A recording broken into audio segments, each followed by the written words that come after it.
والصلاة والسلام على سيد الأنبياء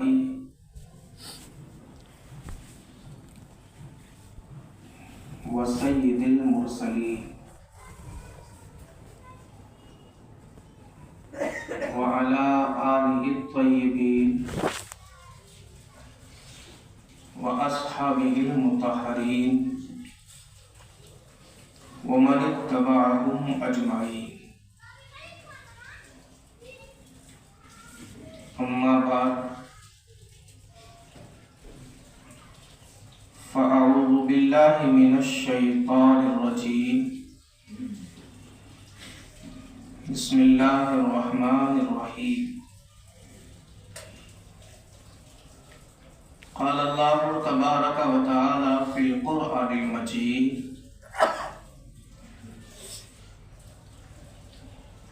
يا أيها الذين آمنوا اتقوا الله وكونوا مع الصادقين. آمنت بالله صدق الله العظيم وبلغنا رسوله النبي الأمين الكريم ونحن على ذلك لمن الشاهدين والشاكرين والحمد للہ رب العالمین.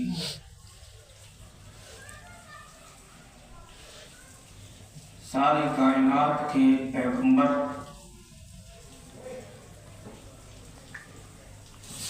نبی خشک و تر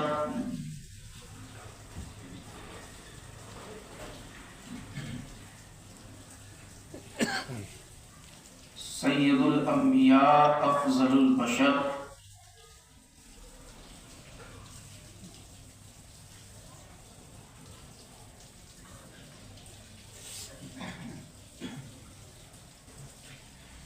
سیدنا شفیعنا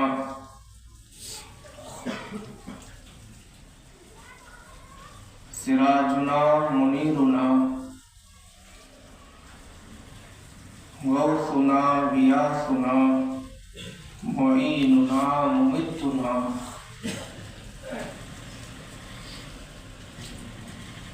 نذیرنا بشیرنا مبشرنا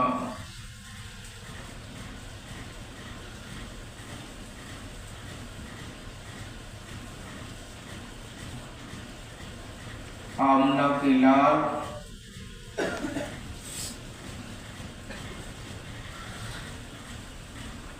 ہادی والحق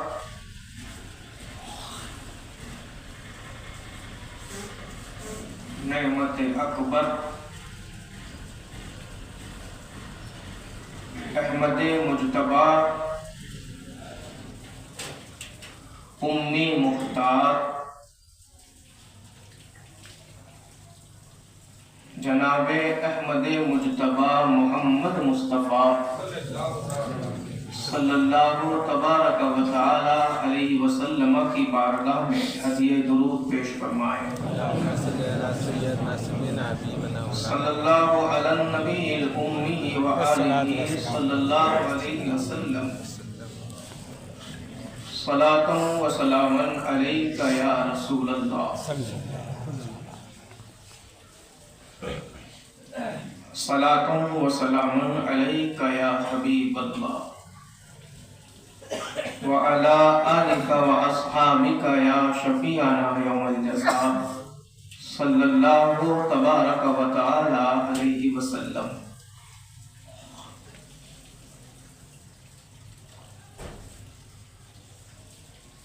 عرش پہ دھومیں مچیں وہ بندے صالح ملا. عرش پہ دھومیں مچیں وہ بندے صالح ملا. فرش سے ماتم اٹھے وہ طیب و طاہر گیا. باعث جمادی الاخری اسلام کی تاریخ کی وہ اہم تاریخ ہے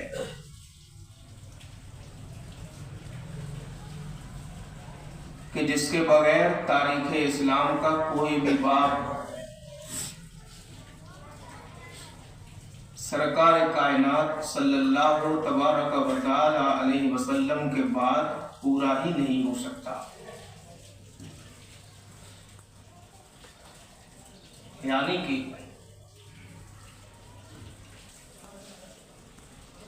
خلیفہ اول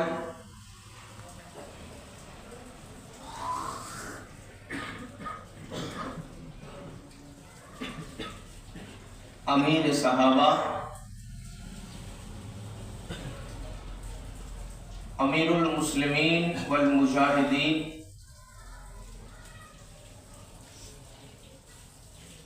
سیدنا ابو بکر صدیق رضی اللہ تبارک و تعالی عنہ کے وصال تاریخ،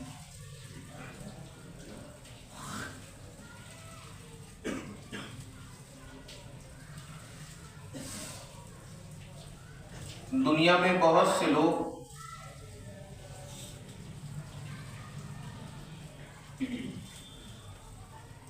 اپنی قربانیوں پر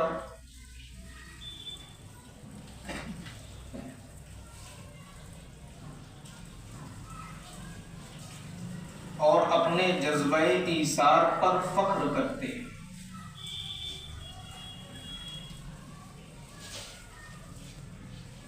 جس کے لیے قربانی دیتے ہیں اس امید پر دیتے ہیں کہ محبوب کی بارگاہ میں قربانی قبول ہو جائے۔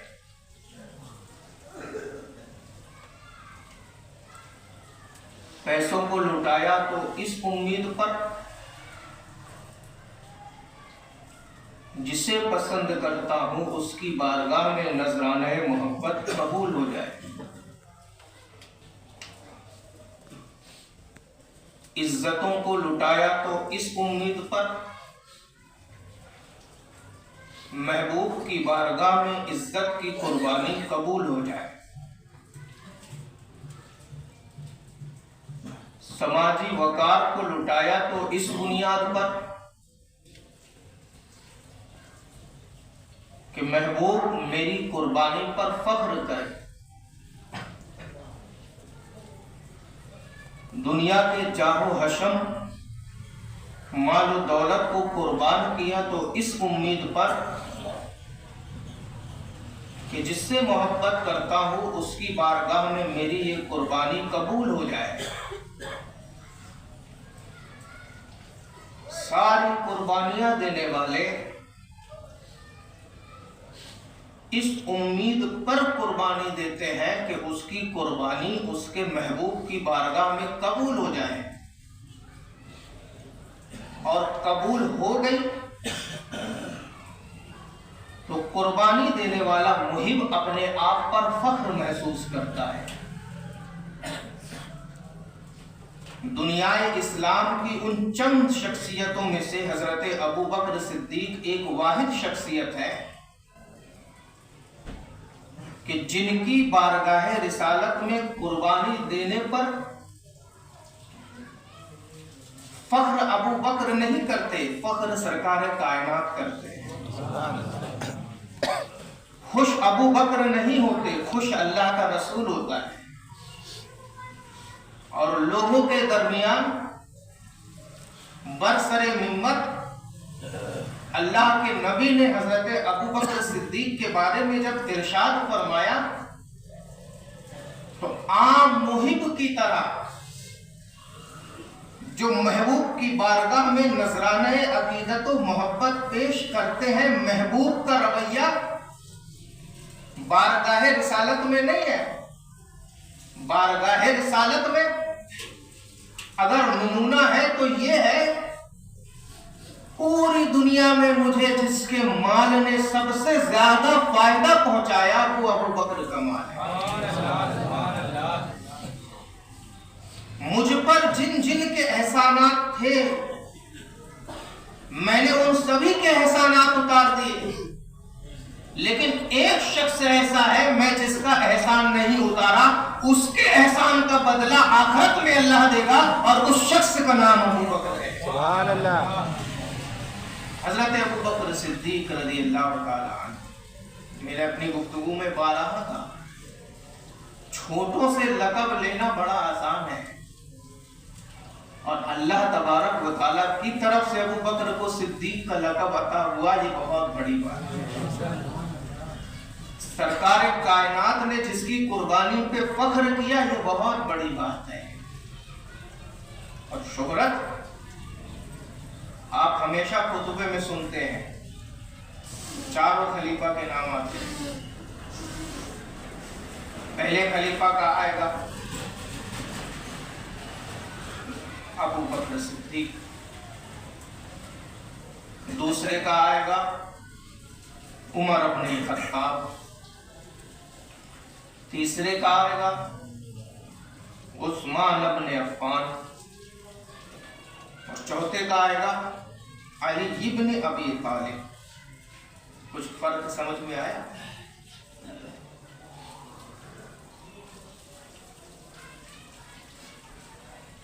پہلے کا آئے گا ابو بکر صدیق، ابو بکر ابن ابی قحافہ نہیں آئے۔ دوسرے کا آئے گا تو عمر ابن خطاب باپ کے نام کے ساتھ۔ تیسرے کا آئے گا تو عثمان ابن عفان باپ کے نام کے ساتھ۔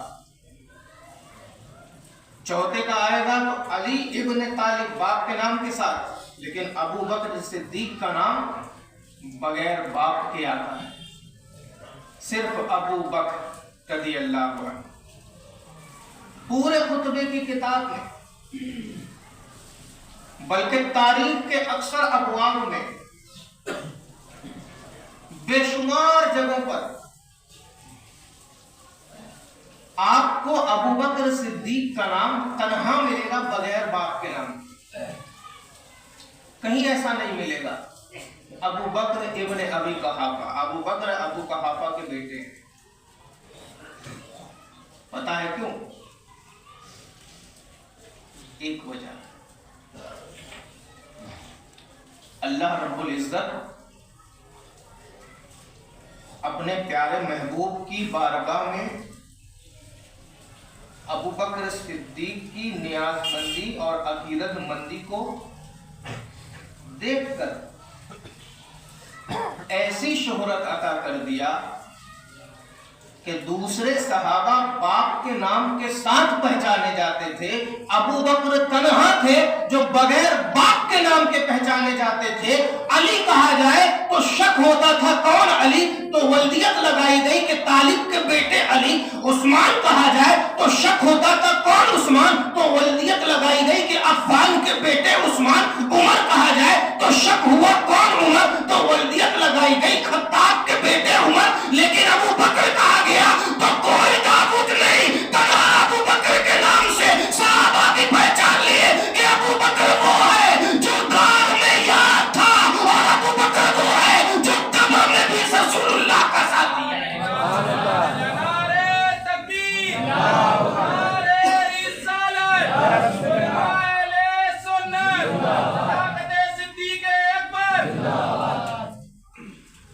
بہت بڑا مرتبہ تاریخ میں آیا جب ابو بکر صدیق کا وصال ہوا، جنازے کو سجا کر کے روضہ رسول کے سامنے رکھا،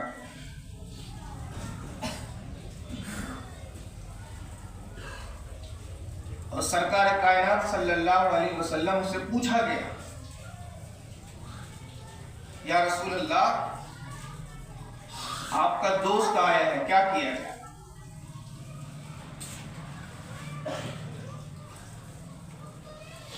آپ کا یادگار آیا ہے، کیا کیا جائے؟ مؤرخین بیان کرتے ہیں قبر سے آواز آتی ہے، یار کو یار سے ملاتی ہے، اور اس کے بعد حضرت ابو بکر کو پہلوے رسول پر سلایا، اور یہی سچویشن حضرت عمر فاروق اعظم کے زمانے میں پھر پیش آئی۔ جب دوسرے خلیفہ فاروق اعظم ہوئے اور اخیر وقت آیا تو انہوں نے حضرت عائشہ صدیقہ رضی اللہ تعالی عنہا کے پاس خبر بھیجی۔ کس بات کی؟ کہ میں سرکار کائنات صلی اللہ علیہ وسلم کے قدموں پر سونا چاہتا ہوں، مجھے اجازت ہے؟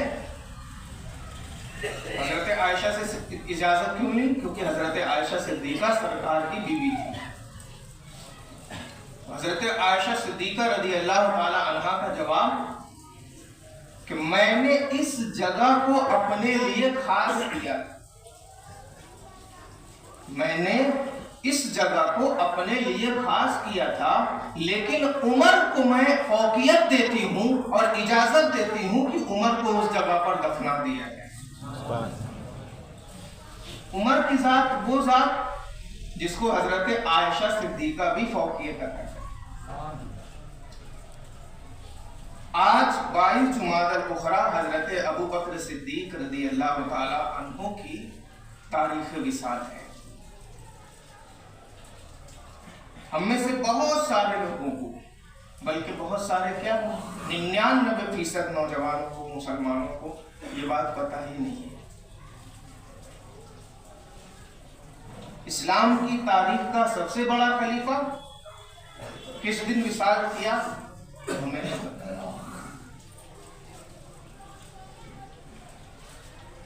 دنیا تجارت کا سب سے بڑا تاجر کس دن وصال کیا ہمیں نہیں پتہ۔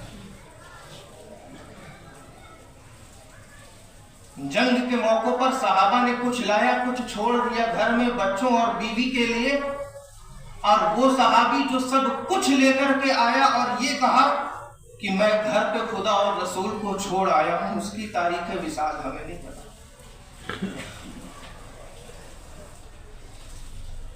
جس نے مسیلمہ کذاب جیسے جھوٹے مدعی نبوت کے فتنوں کو سرد کیا، اس ابو بکر صدیق رضی اللہ تعالی عنہ کی تاریخ وصال ہمیں نہیں پتہ۔ کس قدر علم کی بات ہے، سب لگے ہوئے ہیں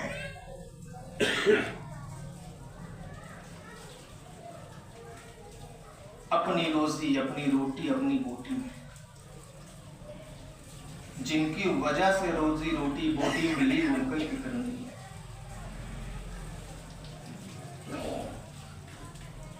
حضرت ابو بکر صدیق رضی اللہ تعالی عنہ وہ صحابی ہیں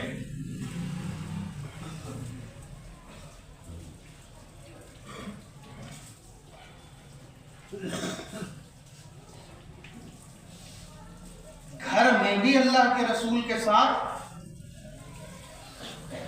اور باہر بھی اللہ کے رسول کے ساتھ،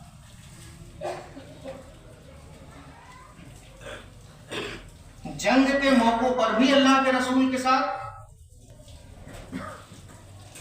امن کے موقع پہ بھی اللہ کے رسول کے ساتھ۔ حضرت محمد بن حنفیہ رضی اللہ تعالی عنہ کون ہے؟ یہ حضرت علی کے بیٹے جو حضرت فاطمہ کے علاوہ بیوی سے پیدا ہوئے۔ ان سے پوچھا گیا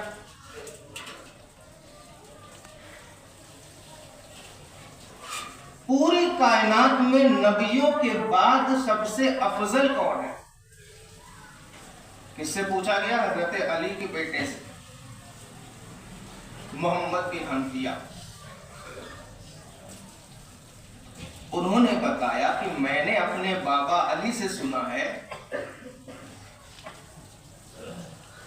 پوری کائنات میں نبی کے بعد ابو بکر سے اچھا اور افضل کوئی نہیں ہے۔ سبحان اللہ۔ حضرت علی کی روایت نقل کرتے ہیں۔ حضرت عائشہ صدیقہ رضی اللہ تعالی عنہا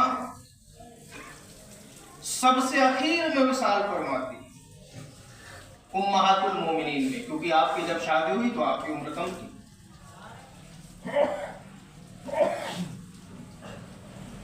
سرکار کی خدمت میں عرض کیا ایک مرتبہ، یا رسول اللہ،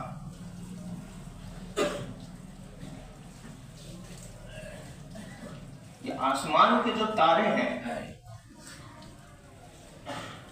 کیا اتنی نیکیاں کسی کی ہیں؟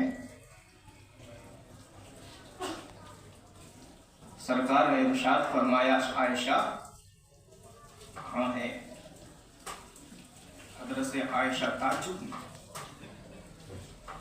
کہ ستاروں کو تو گننا محال ہے، اتنی نیکیاں کس کی ہوں گی؟ عرض کیا یا رسول اللہ کس کی ہے؟ من ہی من سوچ رہی تھی کہ سرکار حضرت ابوبکر میرے والد کا نام نہیں۔ سرکار نے ارشاد فرمایا عائشہ عمر کی ہے۔ حضرت عائشہ کے چہرے پر ہلکی سی پریشانی کی لکیر تھی۔ حضرت عائشہ نے پلٹ کر پھر سوال کیا یا رسول اللہ کہ تمام ستاروں کے برابر اگر عمر کی نیکیاں ہے تو میرے بابا کی ابوبکر کی نیکیاں کیا ہے؟ سرکار نے فرمایا عائشہ پریشان نہ ہو، یہ تمام ستاروں کے برابر عمر کی نیکیاں ہیں، اور عمر کی ایک نیکی عمر کی پوری زندگی کی نیکی کے برابر ابوبکر کی نیکی ہے۔ تمام ستاروں کے برابر عمر کی نیکی اور ابوبکر کی ایک نیکی کے برابر عمر کی پوری نیکی۔ حضرت ابوبکر صدیق رضی اللہ تعالی جب جھوٹے مدعی نبوت مسیلمہ کذاب اور اس کے ساتھیوں نے زکوٰۃ دینے سے انکار کیا تو صحابہ کرام کی میٹنگ میں پوچھا گیا، سب نے اپنا اپنا مشورہ دیا۔ کسی نے کہا انہیں چھوڑ دیا جائے، ان کے حال پر چھوڑ دیا جائے۔ حضرت ابوبکر صدیق نے فرمایا میں ان کے خلاف جنگ کا اعلان کرتا ہوں۔ کچھ صحابہ کو یہ بات سمجھ میں نہ آئی کہ وہ کلمہ پڑھتے تھے، نماز پڑھتے ہیں، سب کچھ کرتے ہیں، صرف زکوٰۃ دینے کا تو انکار کرتے ہیں۔ اس کے بعد ان سے جہاد کیوں کیا جائے؟ یہاں سے ایک نقطہ بھی ملتا ہے۔ نقطہ یہ ملتا ہے کہ ہر کلمہ پڑھنے والا مسلمان نہیں ہوتا، اور اگر ہر کلمہ پڑھنے والا مسلمان ہوتا تو پھر ابوبکر صدیق ان کے خلاف جہاد کا فتویٰ بننا چاہیے۔ نماز بھی پڑھتے تھے، روزہ بھی رکھتے تھے، کلمہ بھی پڑھتے تھے، تلاوت کلام مجید بھی کرتے تھے، سب کرتے تھے، صرف زکوٰۃ کا انکار کرتے تھے۔ حضرت ابوبکر نے ارشاد فرمایا کہ اگر رسول اللہ کے زمانے میں کوئی بکری کا ایک بچہ بھی دیتا تھا اور آج وہ بکری کے بچے کو زکوٰۃ میں دینے سے انکار کرتا ہے تو میں اس کے خلاف بھی جہاد کروں گا۔ جب سرکار ابوبکر نے یہ فرمایا تو تمام صحابہ جن کی رائے اتفاق نہیں رکھتی تھی، کچھ دیر کے بعد وہ بھی کہتے ہیں کہ جس چیز کے لیے اللہ نے ابوبکر کا سینہ کھولا اسی چیز کے لیے اللہ نے ہم لوگوں کا سینہ بھی کھولا۔ وجہ کیا ہے پتہ ہے؟ کہا جاتا ہے نا انگلی پکڑو تو لوگ ہاتھ پکڑ لیتے ہیں۔ اس وقت اگر زکوٰۃ کے مسئلے میں نرمی برتی جاتی تو کل ایک دوسرا گروہ کھڑا ہوتا کہتا ہم نماز نہیں پڑھیں گے باقی سب مانیں گے۔ پرسوں ایک تیسرا گروہ کھڑا ہوتا کہتا ہم روزہ نہیں رکھیں گے باقی سب مانیں گے۔ پھر چوتھے دن ایک چوتھا گروہ کھڑا ہوتا کہتا ہم حج نہیں کریں گے باقی سب مانیں گے۔ دین نہیں، دین کا تماشا بن جاتا۔ اس لیے حضرت ابوبکر نے کہا کہ جو اصول ہیں دین کے، ان اصول میں اگر کوئی بھی خلاف ورزی کرتا ہے تو دنیا ادھر کی ادھر ہو جائے، رسول اللہ کا غلام ابوبکر اس کے خلاف علم جہاد بلند کرے۔ سبحان اللہ۔ اور یہی وجہ ہے کہ جب سے لے کر کے آج تک اصول میں ایک انچ بھی ادھر سے ادھر کوئی ہوتا ہے ہمارے علماء فوراً کھڑے ہو جاتے ہیں۔ یہی وجہ ہے۔ کوئی شان رسالت میں گستاخی کیا اس کے بعد کہتا ہے کہ ہم تو ہر چیز کرتے ہیں، سب سے بڑا فرض تو وہی ہے، اس کو چھوڑ کر آپ دوسری چیز کریں کیا مطلب ہے؟ کوئی خدا کی ذات میں گستاخی کیا اور کہے کہ ہم ہر چیز مانتے ہیں، وہ تو فرض اعظم ہے، اس کو چھوڑ کر کے باقی سب کیا تو کیا کیا؟ کوئی کہے ہم قرآن پاک کو نہیں مانیں گے باقی سب مانیں گے، دین کی اصل تو قرآن ہی سے نکلتی ہے۔ اس کو نہیں مانا تو پھر کیا مانا؟ اس لیے جہاں جہاں بھی آپ دیکھیں گے اپنی زبانوں کو سلامت رکھیے گا. کبھی یہ نہ بولیے گا کہ علماء جھگڑا کراتے ہیں. اگر علماء جھگڑا کراتے ہیں تو اسلام کا سب سے پہلا جھگڑالو آپ کو معاذ اللہ سے معاذ اللہ تبارک و تعالیٰ کو بھولنا پڑے گا. کیونکہ قرآن کریم میں جگہ جگہ پر ان آیتوں کا آپ نے نزول دیکھا ہے. رسول اللہ کو بولنا پڑے گا. رسول اللہ نے جہاد کیا ہے، حکم دیا ہے، موقع نزاکت کے اعتبار سے صحابہ کو بولنا پڑے گا. نہیں، جو علماء اکرام بتاتے ہیں وہ اسی باریک نظر اور نقطہ رس کی وجہ سے بتاتے ہیں جہاں عام لوگوں کی نظر پہنچ نہیں پاتی، اور عام لوگ اپنی غلط فہمی اور کم علمی کی بنیاد پر علماء کے سر پر انگشت تان نمایاں کرتے ہیں، جس سے ان کی آخرت بھی برباد ہوتی ہے اور ان کا موجودہ دین بھی برباد ہو جاتا ہے. یہی وجہ ہے. اس کے بعد کے زمانے میں آپ دیکھیں تو اس کے بعد کے زمانے میں بھی آپ کو یہی ملے گا. میں نے بارہ بتایا اور آپ نے یہ تو سنا ہی ہوگا. حضرت فاروق اعظم کے پاس ایک شخص آیا، ایک یہودی کو لے کر کے آیا، اپنے آپ کو مسلمان کہتا تھا. کہا کہ میں اللہ کے رسول کے پاس گیا. انہوں نے یہودی کے حق میں فیصلہ کر دیا. پھر وہاں سے ابو بکر کے پاس گیا، انہوں نے بھی یہودی کے حق میں فیصلہ کیا. اب میں آپ کے پاس آیا ہوں اور میں کلمہ پڑھنے والا ہوں اس امید پر کہ آپ مسلمان ہیں تو مسلمان کے حق میں فیصلہ کریں گے. عمر نے اس کا مسئلہ سنا بھی نہیں، کہا رک ابھی فیصلہ کرتے. اور پھر شمشیر سلیمانی سے عمر نے کیا فیصلہ کیا وہ آپ بارہا سنتے رہتے. وجہ کیا تھی؟ وجہ صرف ایک تھی، رسول اللہ کے فیصلے کا انکار کرنے والا مسلمان ہو ہی نہیں سکتا. اب کوئی کہے کہ وہ تو کلمہ پڑھتا تھا، وہ تو کلمہ پڑھتا تھا، وہ تو نماز پڑھتا تھا، وہ سب کچھ کرتا تھا، عمر پھر قاتل ہو گئے. اور عمر قاتل ہوتے تو رسول اللہ نے سزا کیوں نہیں دی؟ رسول اللہ کو اللہ تبارک و تعالیٰ نے غیب کا علم عطا فرمایا. میرے رسول جان رہے تھے کہ جس نے ایسا کیا ہے اس نے کیوں کیا ہے، اور جو ایسا بول رہا ہے وہ کیوں بول رہا ہے. بات واضح ہو گئی. پھر اس کا نظارہ آپ کو ایک جگہ اور ملتا ہے. غزوہ تبوک کے موقع پر 3 جماعتیں، 3 نفر یہ غزوہ تبوک میں شامل ہونے کے لیے جا رہے تھے. راستے میں آپس میں مذاق کرتے. روم اس وقت کا سپر پاور جو ہتھیار سے لیس، آرمی سے لیس، جس کی فوج شکم سیف، کھانے پینے کی بے شمار غذائیں، دولت، سب کچھ تھی اس کے پاس اس زمانے. تو یہ 3 نفر جو جا رہے تھے کہتے ہیں وہ سوچتے ہیں کہ وہ روم سے جیت جائے.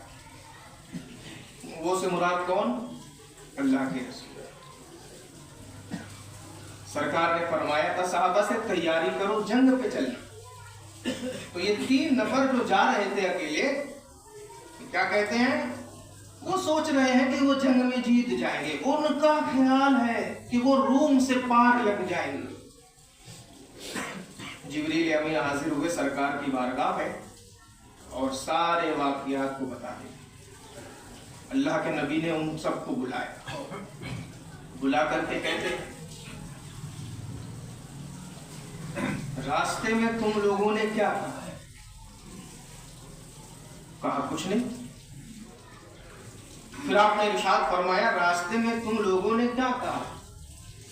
کہا کچھ نہیں. سرکار نے جب بار بار یہی دیکھا تو آپ نے خود ارشاد فرمایا تم لوگوں نے ایسا ایسا نہ کہا تھا؟ کہا ہاں یا رسول اللہ کہے تھے، لیکن اس کی وجہ یہ تھی کہ راستہ بڑا لمبا تھا، ہم لوگ آپس میں مذاق کر رہے تھے کہ دل لگی میں راستہ جلدی کٹ جائے، جبریل امین آیت خدا لے کر کے حاضر ہوئے، لا تعتذروا قد کفرتم بعد ایمانکم، محبوب ان سے کہہ دے کہ جو تم لوگوں نے بہانہ کیا، ٹھٹا کیا اور میری بات کا مذاق بنایا، لا تعتذروا، اب کوئی عذر مت پیش کرو، اسلام لانے کے بعد قد کفرتم، تم اسلام سے خارج ہو۔ اب کوئی کہے کہ نماز تو بھی پڑھ رہے تھے، روزہ تو بھی رکھ رہے تھے، سب کام کر رہے تھے، تو پھر ایسا کیوں؟